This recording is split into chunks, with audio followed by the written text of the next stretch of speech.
Bonjour, avec cette vidéo nous allons inaugurer une série sur l'Équateur.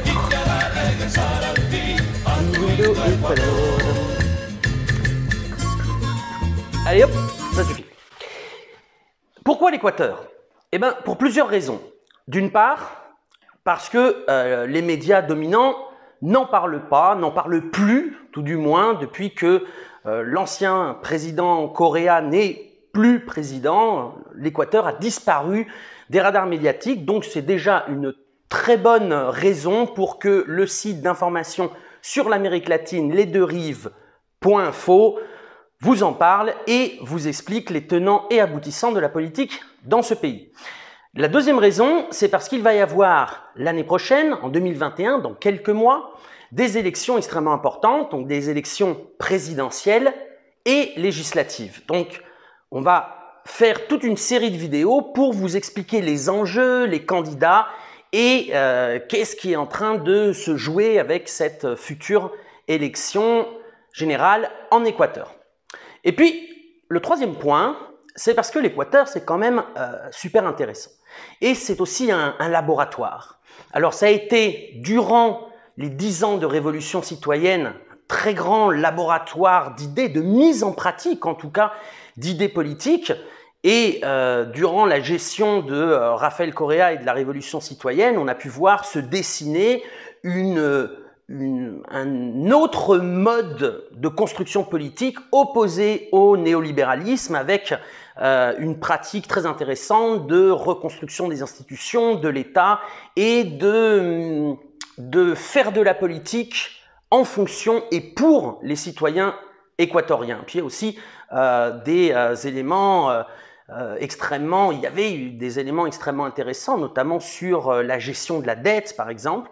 Mais l'Équateur, c'est aussi un laboratoire d'idées qu'on pourrait qualifier de négatives, et notamment en ce moment avec la judiciarisation de la politique. L'Équateur est devenu l'épicentre mondial du lawfare, c'est-à-dire de l'utilisation politique de la justice pour éliminer des adversaires, des concurrents politiques. Voilà, évidemment, cette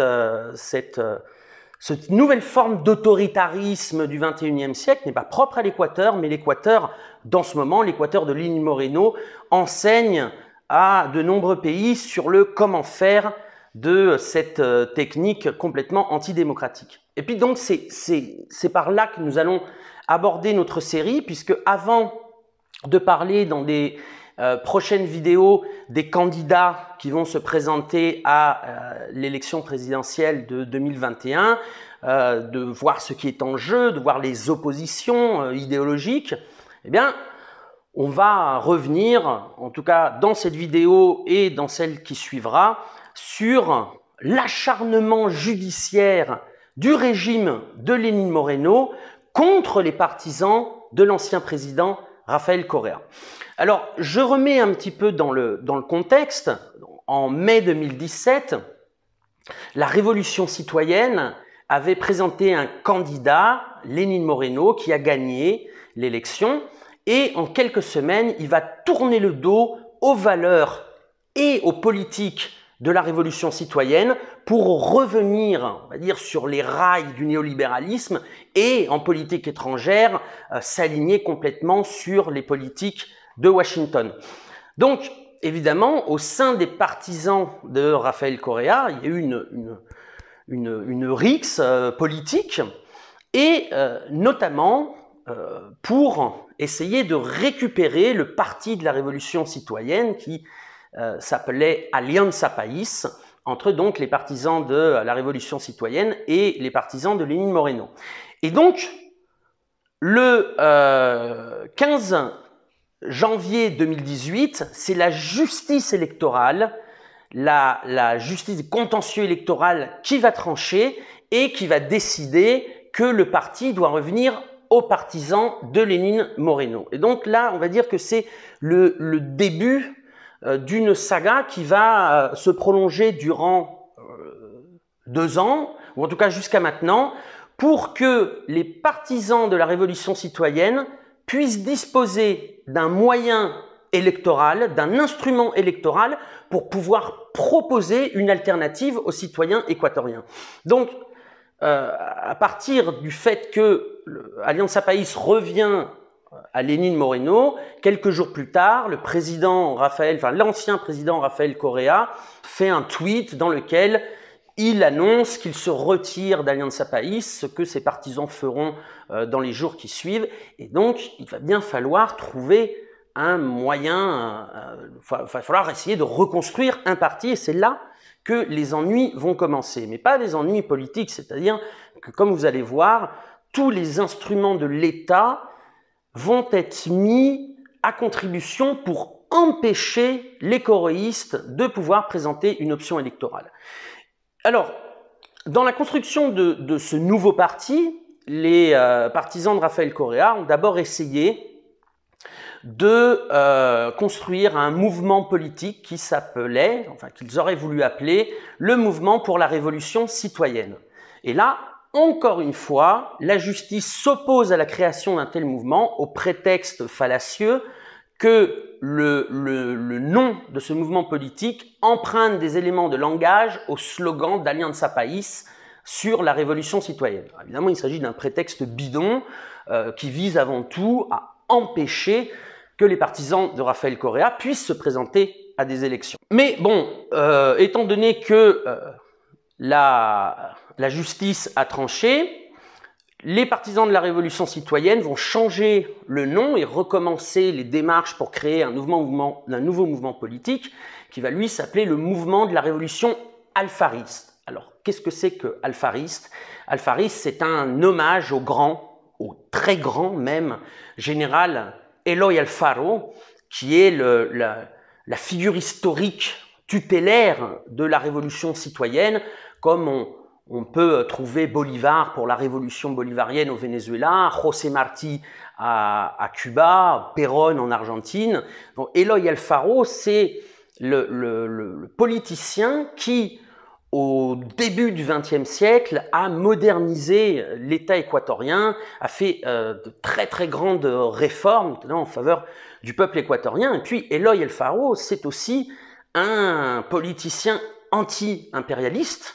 Il faut rappeler qu'au début du XXe siècle, Eloy Alfaro, pour l'Équateur, signe un pacte anti-impérialiste avec son homologue vénézuélien Cipriano Castro et son homologue nicaraguayen Jorge Zelaya pour éviter précisément ou pour essayer de déjouer les appétits prédateurs des États-Unis sur les richesses de leur pays. C'est intéressant de noter que les trois vont être renversés ou destitués. Dans le cas d'Eloy Alfaro, pour la petite histoire, Eloy Alfaro a été trahi d'une part, a été destitué du pouvoir et puis il a été assassiné, martyrisé et brûlé en place publique. Alors, on n'est pas là pour parler d'Eloy Alfaro, c'est bien dommage d'ailleurs parce que ça demanderait certainement une vidéo à part, peut-être qu'on la fera un jour, mais toujours est-il que le mouvement lancé par Eloy Alfaro a été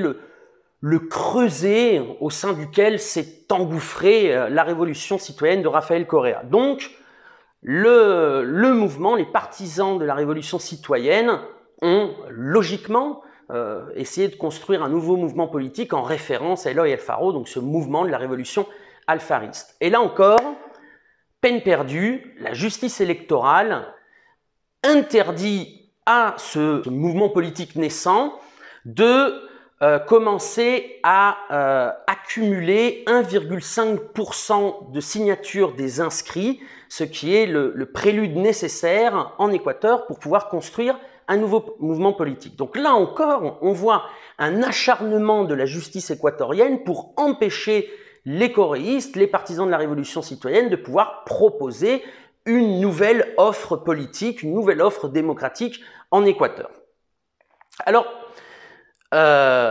étant donné que, une fois, puis deux fois, la justice s'est opposée à la création d'un nouveau parti politique, les partisans de la révolution citoyenne vont changer leur fusil d'épaule, vont changer de stratégie, et notamment en essayant, face au déni de la démocratie opérés par les pouvoirs de l'État, vont essayer de constituer une sorte d'alliance électorale, notamment en s'alliant avec des petits partis qui, eux, existent déjà et ont toutes les permissions nécessaires pour se présenter à des élections. Alors, évidemment, dans ce cas-là, c'est un deal gagnant-gagnant. C'est-à-dire que pour le petit parti, eh ben, ça lui donne une dimension nationale et puis aussi un maillage territorial beaucoup plus grand, puisque les partisans et les militants de la Révolution citoyenne sont très nombreux. Et puis, pour évidemment les partisans de Rafael Correa, ça leur donne la possibilité de proposer des candidatures lors de processus électoraux. Mais évidemment, ça ne se fait pas comme ça. La première tentative se fait avec un mouvement, un parti politique donc, qui existait déjà, Movimiento de Acuerdo Nacional, un petit parti. Les discussions entre la structure organisationnelle de ce parti et les partisans de Rafael Correa commencent en mai 2018, mais évidemment, il y a des pressions politiques pour éviter que cette alliance se concrétise. Et en août, une aile de ce parti, MANA, refuse l'alliance avec les coréistes, et donc, bon, passez-moi le terme, les partisans de la Révolution citoyenne se retrouvent encore une fois à la rue. Alors, face à ça, ils vont redémarrer des négociations avec un autre petit parti politique qui s'appelle Fuerza Compromiso Social, qui à l'origine était un mouvement politique de professionnels de la santé, donc très orienté au niveau de la population à laquelle il s'adressait, puis qui a commencé à croître au niveau national. Ce parti avait même lancé un candidat aux élections de 2017, qui avait fait 3,18% si ma mémoire est bonne. Et donc là, en revanche, l'alliance s'opère et ce qui a permis aux partisans de Rafael Correa de proposer au peuple équatorien des candidatures pour les élections locales, municipales et régionales, avec, et ça je crois que ce n'est pas un détail, certaines victoires, et notamment la victoire de la candidate donc coréiste Paola Pabón comme présidente de la région de Pichincha, qui est la région qui englobe la capitale Quito. Donc, évidemment, ce n'est pas rien, et on reviendra d'ailleurs sur le cas de Paola Pabón dans la prochaine vidéo, puisqu'elle est en ce moment même persécutée. Mais n'allons pas trop vite. Et ces victoires ont évidemment alarmé le pouvoir, le régime de Lénine Moreno, et le parti Fuerza Compromiso Social a été inhabilité, c'est-à-dire qu'il ne peut plus se présenter à des élections. Encore une fois, retour au point de départ pour les partisans de la Révolution citoyenne qui se retrouvent sans instrument politique et électoral. Alors, encore une fois, il y a eu des négociations avec un autre petit parti, à vocation plus régionale celui-là, qui était le parti Centro Democrático. Alors, rien à voir avec son homonyme colombien. C'est un parti de centre-gauche dirigé par l'ancien président de la région de Guayas, qui est le poumon économique de l'Équateur. Et ce parti, lors de primaires, a formalisé l'alliance et a décrété donc que des candidats coréistes arboreraient leurs couleurs pour pouvoir participer aux élections.